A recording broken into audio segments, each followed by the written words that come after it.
When Benjamin Franklin exited the Constitutional Convention, he was asked by a woman, "Sir, what have you given us?" His immediate response was, "A republic, ma'am, if you can keep it." Yet most Americans today have been persuaded that our nation's governmental system is a democracy and not a republic. The difference between these two is essential in understanding Americanism and the American system. Before we discuss political systems, however, it's helpful to address the confusion that has been spread about the political spectrum. Many have been led to believe that the political spectrum places groups such as communists on the far left, fascists or dictators on the far right, and political moderates or centrists in the middle. However, a more accurate political spectrum will show government having zero power on the far right to having 100% power on the far left. At the extreme right, there is no government. The extreme left features total government under such labels as communism, socialism, Nazism, fascism, princes, potentates, dictators, kings, any form of total government. Those who claim that Nazis and fascists are right-wing never define their terms. This amounts to spreading confusion. Toward the middle of the political spectrum can be found the type of government limited to its proper role of protecting the rights of the people. That's where the Constitution of the United States is. Those who advocate such a form of government are really constitutional moderates. So let's analyze the basic forms of government. They are monarchy or dictatorship ruled by one, oligarchy ruled by a few, democracy ruled by a majority, republic ruled by law, and anarchy, which is ruled by no one. In discussing these five, we'll see that they can be narrowed down to even fewer. Looking first at monarchy or dictatorship, this form of government doesn't really exist in the practical sense. It's always a group that puts one of its members up front. A king has his council of nobles or earls, and every dictator has his bureaucrats or commissars, the men behind the scenes. This isn't ruled by one, even though one person may be the visible leader. It's ruled by a group. So let's eliminate monarchy, dictatorship, because it never truly exists. Oligarchy, which is ruled by a group, is the most common form of government in all history, and it is the most common form of government today. Most of the nations of the world are ruled by a powerful few, and therefore oligarchy remains. At the other end, we find anarchy, which means without government. Some people have looked over history and found that many of its worst crimes were committed by governments, so they decided that having no government might be a good idea.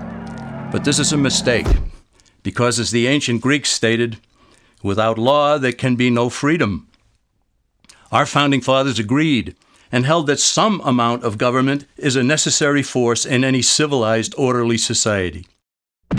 In a state of anarchy, however, everyone has to guard life, liberty, and property, and the lives of family members. Everyone must be armed, and movement is severely restricted because one's property has to be protected at all times.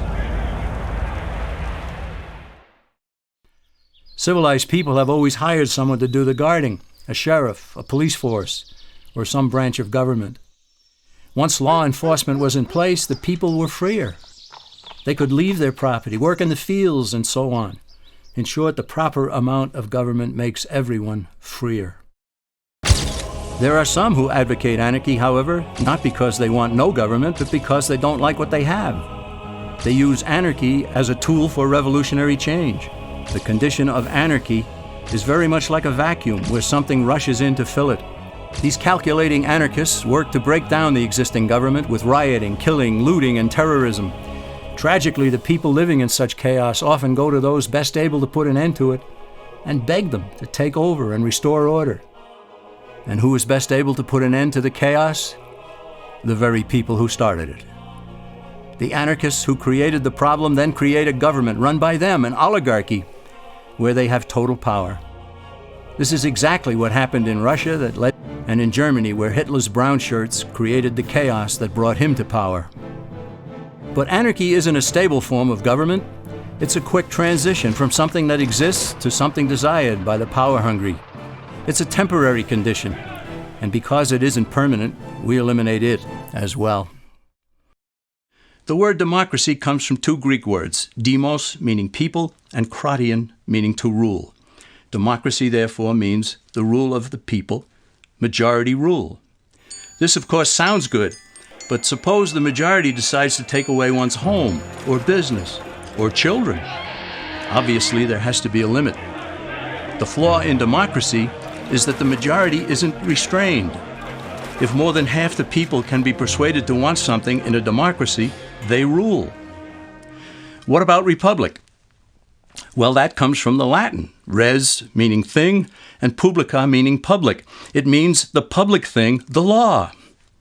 A true republic is one where the government is limited by law, leaving the people alone. America's founders had a clean slate to write on. They could have set up an oligarchy. In fact, there were some who wanted George Washington to be their king. But the Founding Fathers knew history, and they chose to give us the rule of law in a republic, not the rule of a majority in a democracy. Why? Let's demonstrate the difference in the setting of the Old West. Consider a lynch mob in a democracy.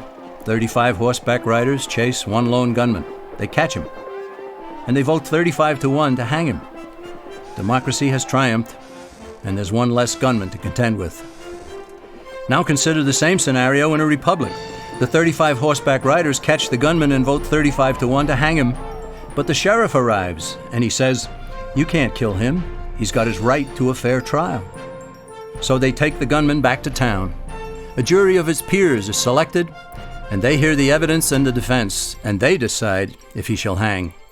Does the jury even decide by majority rule? No, it has to be unanimous or he goes free.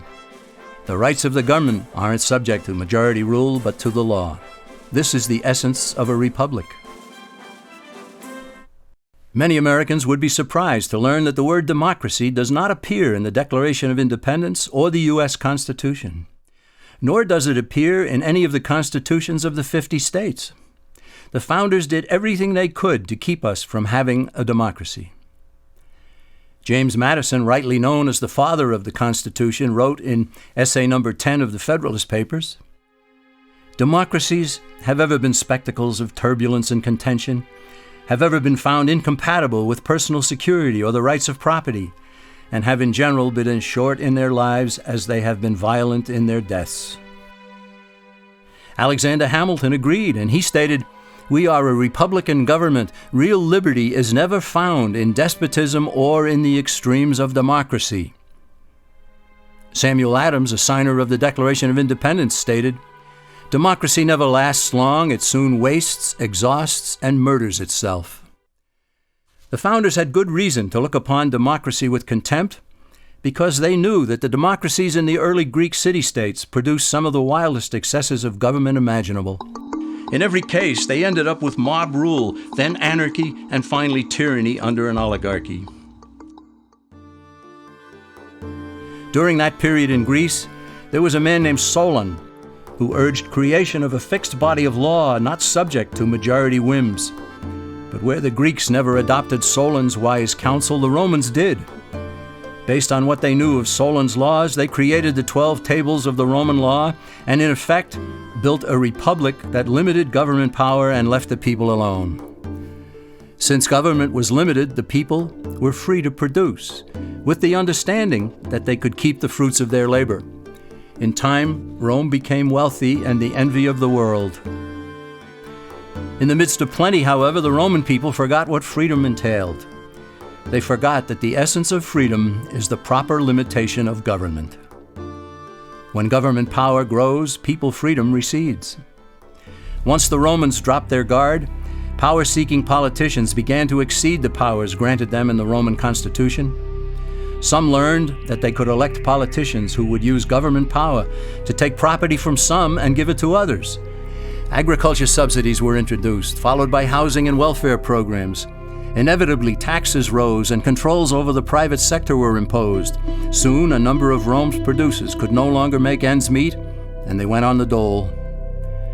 Productivity declined, shortages developed, and mobs began roaming the streets, demanding bread and circuses from the government.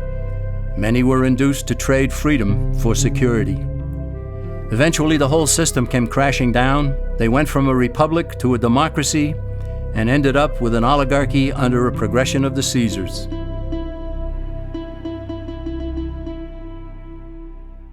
Thus, democracy itself is not a stable form of government.